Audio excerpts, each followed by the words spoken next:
Welcome back, ladies and gentlemen, once again to round number 5 here from the Regional Pro Tour Qualifier at Darksphere in London. We are about to go straight into round number 5, so we will send it straight down to the feature match area. To two heavyweights of the magic world. On the right, in the red jumper or red corner, Neil Rigby on Zoo. Yep. In the blue corner, we've got to call it Raoul Zimmermann, champion of the very final WMCQ at hosted by Darksphere very recently.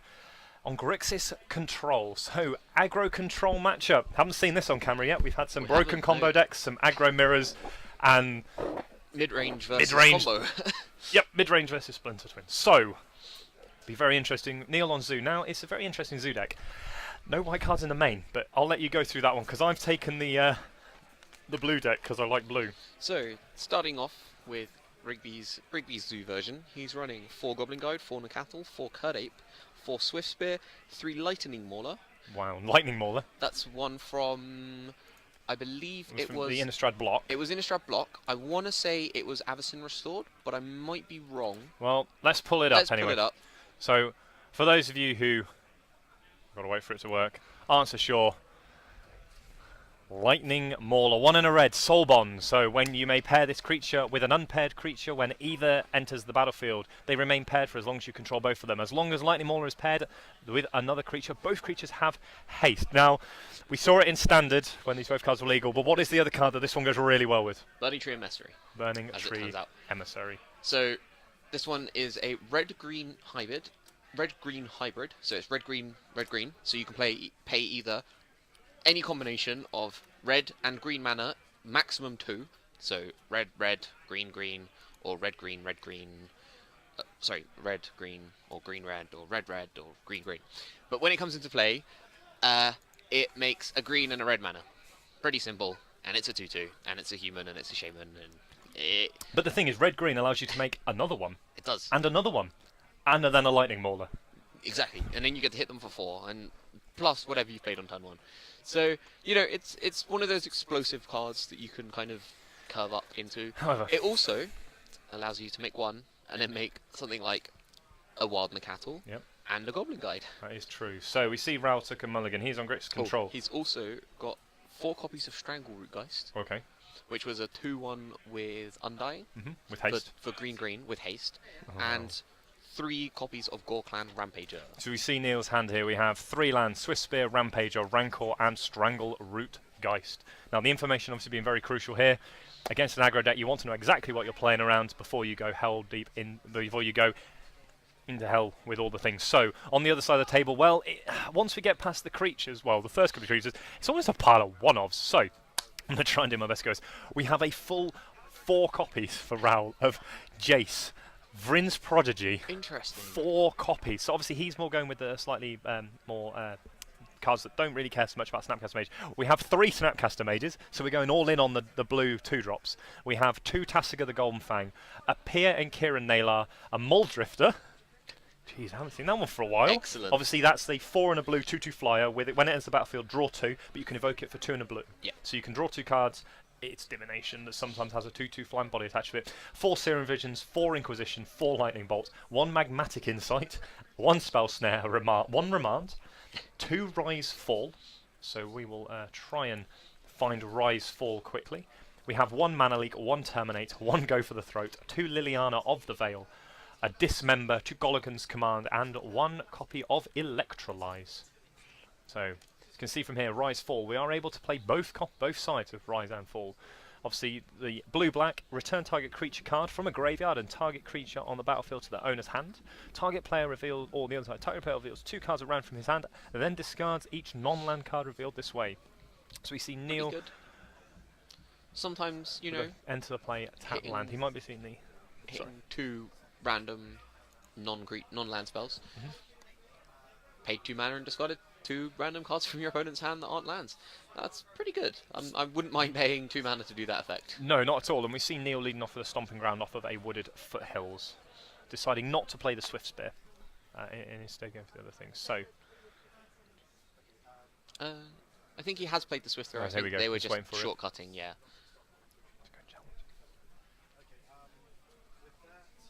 So, there we go. So, Yuri, just passing on the information. We are doing our best to make sure that they are playing spells and lands the same way as we would expect on any coverage. Much easier to See what's going on. So, Neil's done what he can. Yes. Not much else he can really do right now. He's setting out his stall. Raoul knows what he's got to play around. Gorklan Rambo is pretty big. Yeah. If he can ever find a position to Well, cast that. I don't think he ever casts it. It's really bad. It's With really a- bad as as a a 4/4. 4/4. It's much better as a Blood Rush. You know, it's an uncounterable pump spell Yeah. that does 4 damage. And if it ever gets blocked, if the guy ever blocks it, then, you know, It's just going to go straight over the top because Exactly. it also gives gives it trample. trample.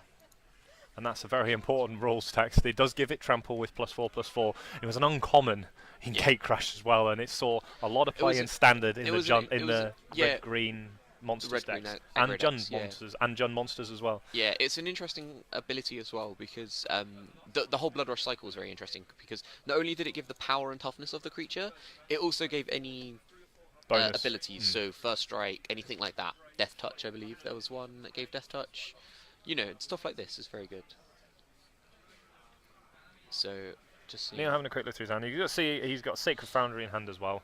I know you're he's got the Lightning Mauler, so he might be thinking about playing that, which I quite like. I think you probably want Soul to. Bond it, give it haste, in for 3. Yeah, I mean, Try and get some damage in. Raoul might have the bolt up, which he probably does. And if he's able to bolt it, it means the Lightning Mauler doesn't have haste then?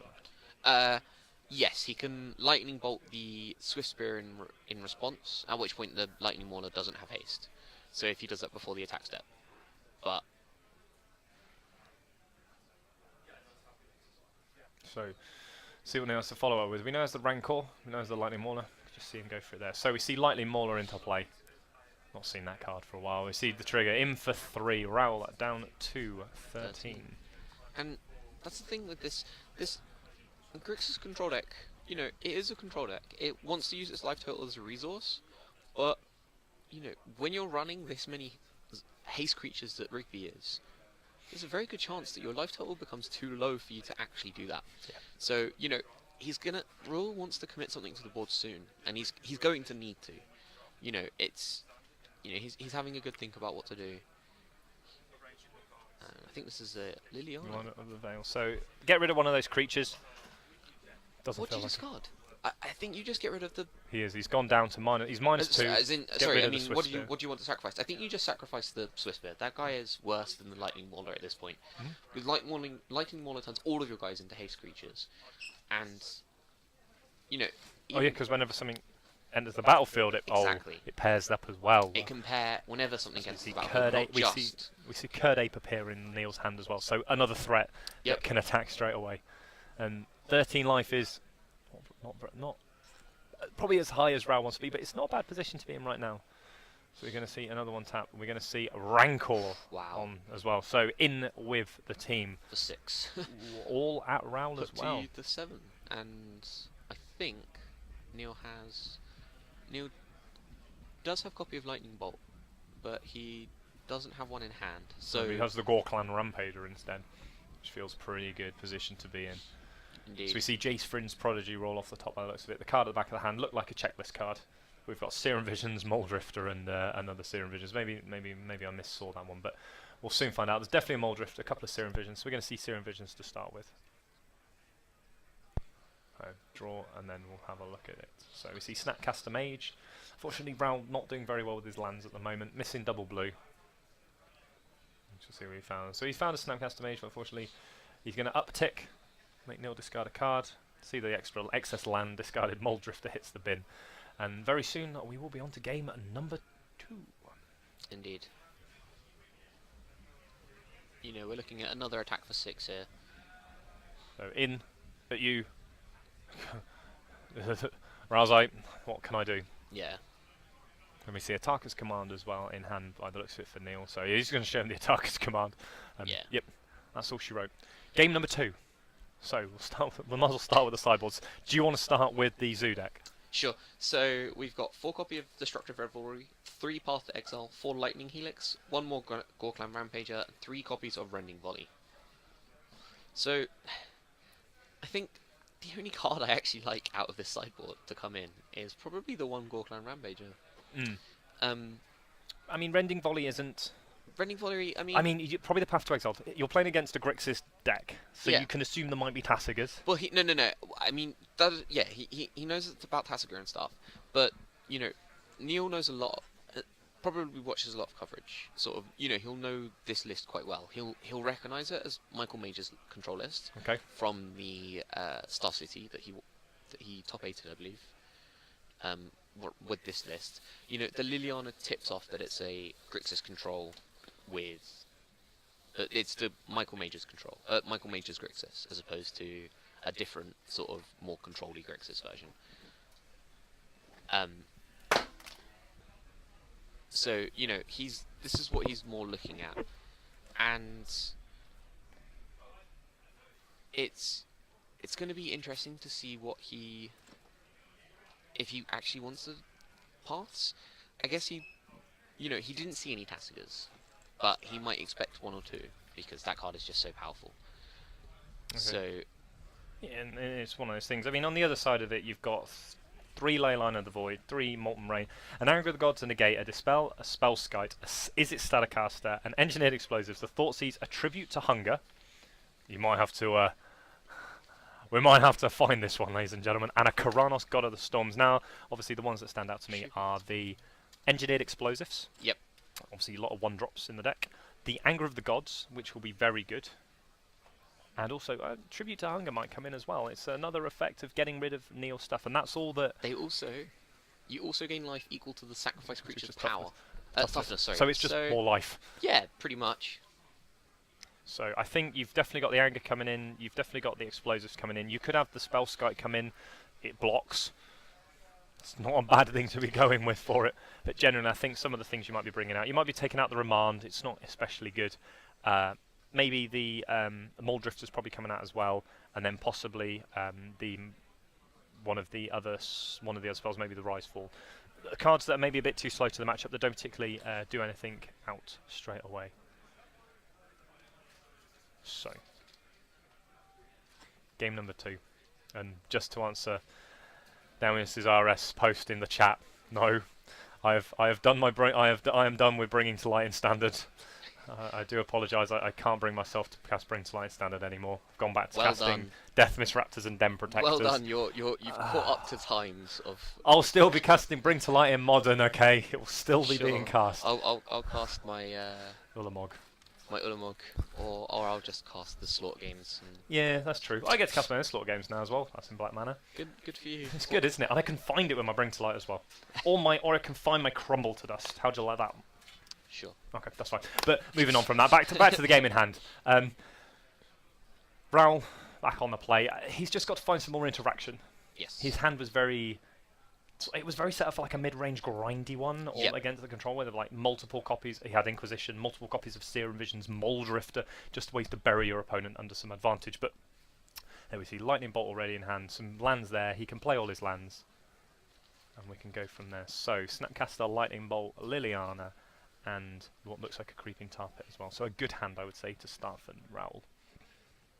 So let's see how Raoul decides to lead off into game number 2.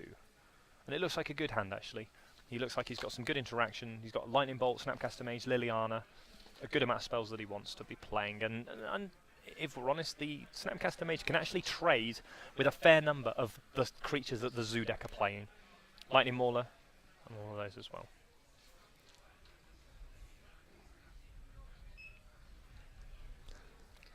So, let's see how we start off. So Raoul just having a quick look, see how he wants to start off. I like starting off with either the Steam Vents or the Scalding Tarn, just so we can have the Lightning Bolt up on turn 1, depending on what he wants to do. So we're going to see Scalding Tarn to start, to pass the turn to Neil Rigby. Neil picks up his hand. So we're seeing the Stomping Ground in first, down to 18. Swift Spiral Goblin Guide. You're going to see the Goblin Guide. So the nice thing is Raoul does get to allow the trigger to happen, decide if he wants the card, and then either bolt it or not. And having the Lightning Bolt in hand first feels really good. So we're going to see the trigger. Does he do it first, or does he do it? Do you crack the land first, or do you see what it is? You see what it is. Spellskite. Yeah, we'll shuffle that one away. We'll bolt the Goblin Guide. I think that's fair. Fetch up, and does he? He has one basic mountain, so he could go for the mountain and save life. But I think he's going to go for the. Down to 13. Let's lightning bolt your guy. 17. Get him off the board. Sorry, down to 17. Get your guy off the board. Keep it nice and clear. And at least one of the things is, if you can keep the board clear for Raoul's deck, he's just playing some things that are just more powerful than what Neil's doing. So untap and draw. Inquisition off the top. That's a good one as well. That is, yeah. One mana spell into one mana spell that you can play someone else. So we see Rancor, Lightning Bolt, Curd Ape, and some Interesting lands. hand from Rigby. It's quite slow. You know, he's this 4 lands, 4 spells. One of them is a Rancor. Doesn't seem great. I think Raoul just takes the Curd Ape here. Yeah, I think you have to take the threat, get the threat off, get the threat out of the hand, because then you know, and you know what you're playing around, because you know if your opponent top decks a spell, then you know where they're playing from there.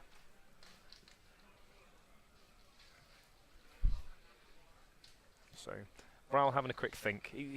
He's going to take his time. He's in no rush. Game 1 was over reasonably quickly. He's going to take the Lightning Bolt, interestingly enough. I suppose when you have Snapcaster Mage ready in hand, you don't mind quite so much about taking the damage. So Inquisition resolves. We'll see the Creeping Tar Pit into play tapped and pass the turn back to Neil Rigby.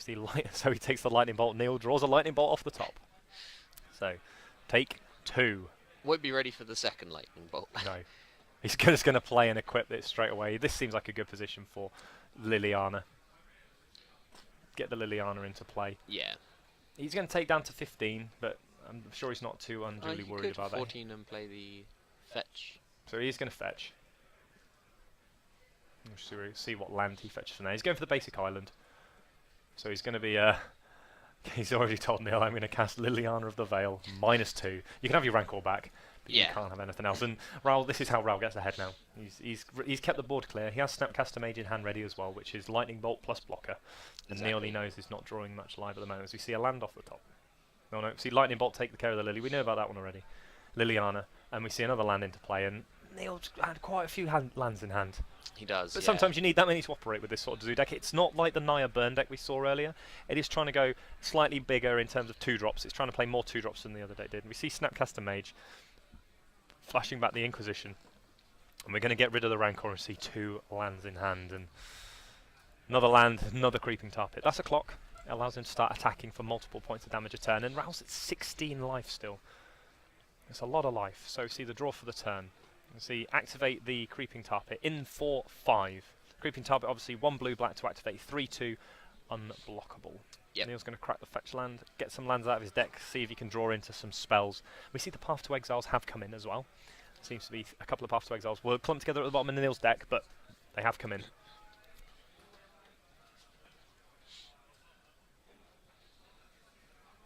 So, Neil untaps. Draw for the turn, see if he can find something good to be doing. No, that Neil's seen enough. Obviously more lands, and we're on to game number 3. Raoul able to have some very good interaction in that game. Yeah, and Bolt your man, Inquisition you. That's the difference that we saw in game 1 and 2, is that Raoul didn't actually really have any removal in game 1. Whereas game 2, he had the Inquisition Bolt. You know, he had the turn 1 Bolt into turn 2 Inquisition, into turn 3 Snapcaster Inquisition, which, you know, when you've just drawn that many lands... Oh, sorry, not turn 3. The turn 3 Liliana into turn 4 Snapcaster. Which is still pretty good. Which is still pretty good. You know, it's just so much that he's just able to get ahead. Exactly. And he can... and one of the things that Raoul has, if he can keep Neil's board clear... Yes. Then he's in a position where he can just start to go further and further ahead and start to pull his way back in and not fall behind to multiple creatures which Neil can play. Because if Neil can get 2 creatures in play, it's obviously very hard to get back into it, where Raoul is generally 1-for-1ing his opponent, apart from with the Anger of the Gods out the sideboard. But we shall see what happens again in the 3 with Neil back on the play, and it feels like a very good position for Neil to be in, being on the play. He's obviously trying to go 1, 2, many spells later. So he drew a few too many lands, and it does sometimes happen. So Neil's going to have a deep think about what he wants to be sideboarding in. Raoul looks like he's happy. He's going to shuffle up, present to Neil, and go from there.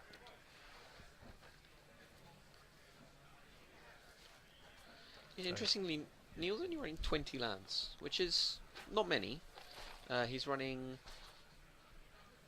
8 lands that he can actually tap for mana, and another 12 fetches.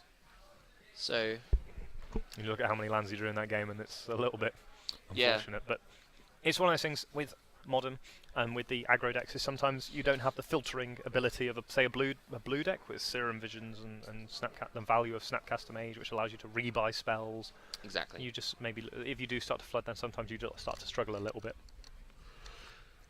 But we shall see. On to game number 3. Neil on the play. Good place for a Zoo deck. We shall see how he can go from there.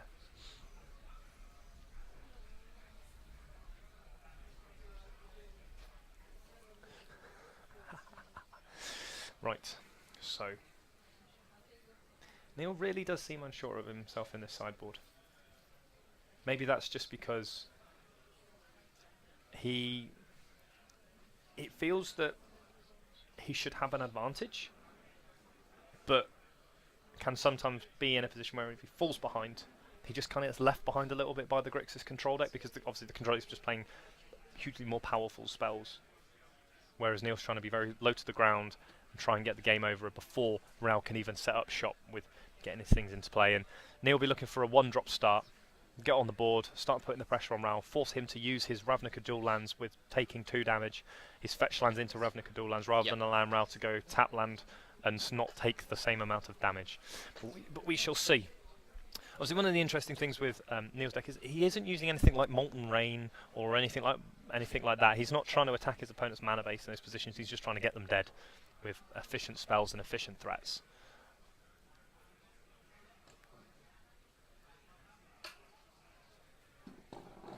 So Neil will go shuffle up. Raoul's already happy with his configuration. We shall soon proceed from there.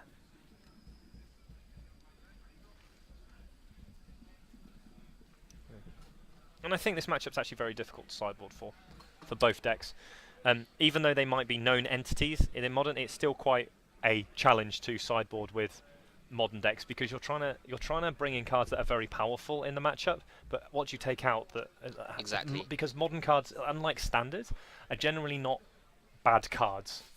I mean, things like Moldrifter obviously aren't for this matchup, but for most of it, unlike Standard, where you might look at it and go, well, these Dispels and Disdainful Strokes aren't very good against my opponent playing like Green-White Megamorph or Green-White Collector Company, where or maybe not so much the Disdainful Strokes, that can still hit things, but Dispel against a lot of decks, like, not very powerful, whereas against something like Jeskai, it's really powerful because it stops them doing things, but then they might just die to the Mantis Rider. Whereas in here, because all the spells are so powerful, or a lot more powerful in comparison to, say, Standard, that a lot of them times you look at your deck and go, I have no idea what's board out. Just look at it and go, really not sure what I should be boarding by now. But Neil, off to the optimal start. Fetch land into 1-drop.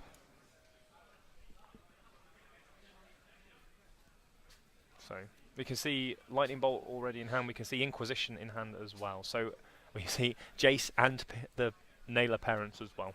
So we're doing well. It's a good start. So we're going to see Inquisition off of a Blackleaf Cliffs. And this is one of the other powerful things about the Grixis deck, is it gets to play what we refer to as the fast lands, which when we refer to fast land is basically a land that comes to play untapped as long as you control 2 or less other lands. So if you control 3 lands, it comes to play tapped. If you control only 2 lands when it comes to play untapped. And it's painless, and this is one of the powerful things Jund has, one of the powerful things Grixis has. And those what we refer to as the Shard decks from Alara, whereas the Wedge decks from Khans don't have access to these as many fast lands, which is why you find Abzan decks have a lot more damage done to themselves than the Jund decks, because they can't afford to play the say the Razor Verge Thicket, whereas Jund can go, right, I'll play these Blackleaf Cliffs and I might play some Coppervine Gorges as well. Yeah. So interesting hand here. It's Path, Rancor, Burning Tree Emissary, and Gorklan Rampager. And Raoul electing to take the more explosive card of the... See a Gorklan Rampager. We're going to be in for 4, and if Raoul can deal with this threat, the Burning Tree Emissary is the next card. And unfortunately, Neil missing his land drop. Yeah. An unfortunate position to be in, and I think we might see Raoul just go, yep, I'm just going to cash in this Lightning Bolt now. Yeah. Get your guy off the board. Almost certainly. And proceed with my life. And, I mean, Pierre and Kieran Naylor could be very good in this match, actually. Putting multiple blockers on the table and also killing threats as well, as we see. I'm not sure, actually.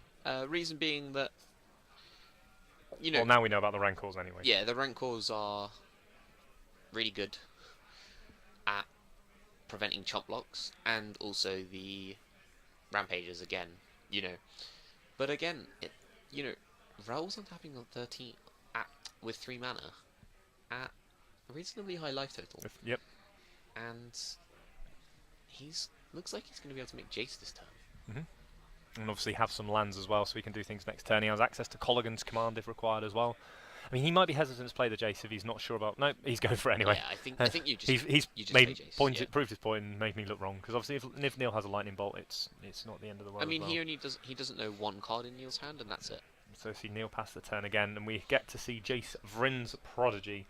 His first appearance of the day in Modern. Obviously, tomorrow in Standard we're expecting to see a lot of them. A few of them, when the control decks are playing 4 and the aggro decks are playing 4 and the combo decks are playing 4, and when I say combo I mean the rally decks, it's a good card. In Modern we haven't really seen it so much. People, just because of Lightning Bolt, are sometimes a bit hesitant to play it, but in this sort of deck it could be very powerful, especially with that Inquisition in the graveyard. He could activate Jace and flash back the Inquisition and see what Neil is working with at the moment. Maybe consider taking the Burning Tree Emissary out of hand, depending on what Neil has. So, I don't think he's got one. He's got Gorkhan Rampages. Sorry, yeah, Gorkhan Rampages, and he's drawn another one, unfortunately. Nothing to cast them onto. I think if he had a second...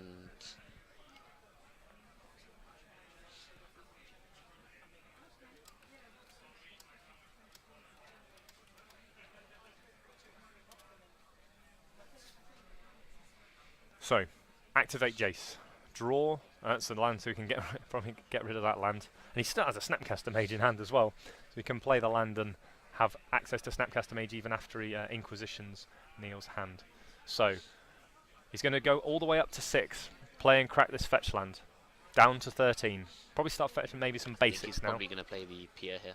Yeah, you play the parent, play the Nailer Parents. Play the Nailer Parents. Make 2 Thopters, and then. With Neil not doing anything, it's a much safer position to tap out for the card, because it means that if Neil had threats he's just gonna call it there. He's called it there, and unfortunately for Neil, missing his land drops, not quite able to get there. No. An unfortunate draw for Zoo. Unfortunately, yeah. Not quite able to get there, especially after how round 1 went. We felt that he had an advantage, especially being on the play, but unfortunately a few lands missing. And a few lands not quite getting there, and especially missing the white mana, it's just able to go from there. So, 2-1 to Raoul. Raoul marches on to 4 and 2. 4 and 1. 4 and 1. Sorry. Neil goes on to 3 and 2. Sorry, I'll get the numbering right. I can understand the magic today, just not the numbers apparently. So, congratulations to Raoul. A very innovative deck. Obviously, he's taken it off of someone else, but it's something that we haven't necessarily seen. The Grixis control decks we've seen for a while have been more based around Gomag Angler, Tasigur, and just fueling your graveyard with Thought Scour. So welcome back to Booth, John Patrick Shea Holland. An unfortunate draw there for Neil. Fell behind a little bit and wasn't able to really get anything going. It's just one of those unfortunate things. So that brings us to the end of round number 5. So we're going to have a quick chat. Obviously, it was quite a quick one. Do you want to check how much time's left on the round? Yep. So we have a bit more information. We have a huge benefit. We're actually sat right next to the timing screen. We have 21 minutes. 21 minutes still to go. So one of the things I think we noticed today is that there are a lot of different decks in Modern. We've never been in a position where we haven't had we've had multiple decks on camera, but we've always been able to see something new each round. Yes. We had Amulet Bloom, Grushel Brand, the Zoo decks, Twin, and then obviously now we've had the Grixis control deck from Raoul, and one of the things is how open the format is. Even though people have, and I can understand why people feel that it's a very stale format, isn't really going anywhere because all these exist, but you can play loads of different decks. You're never just forced to play one. If you play blue, you're not forced to play 4 Snapcaster Mages and 4 Lightning Bolts and go down this route of Splinter Twin. In fact, you can play loads of different decks. And you can play, obviously, the Grixis control deck. You can play Splinter Twin. You can play a blue aggressive deck if you still want to play Merfolk, or you can play the combo decks in Splinter Twin and Scapeshift. There's a lot of different options to play, and obviously you've then got the old reliable of the Rock decks, which we've seen a few times today.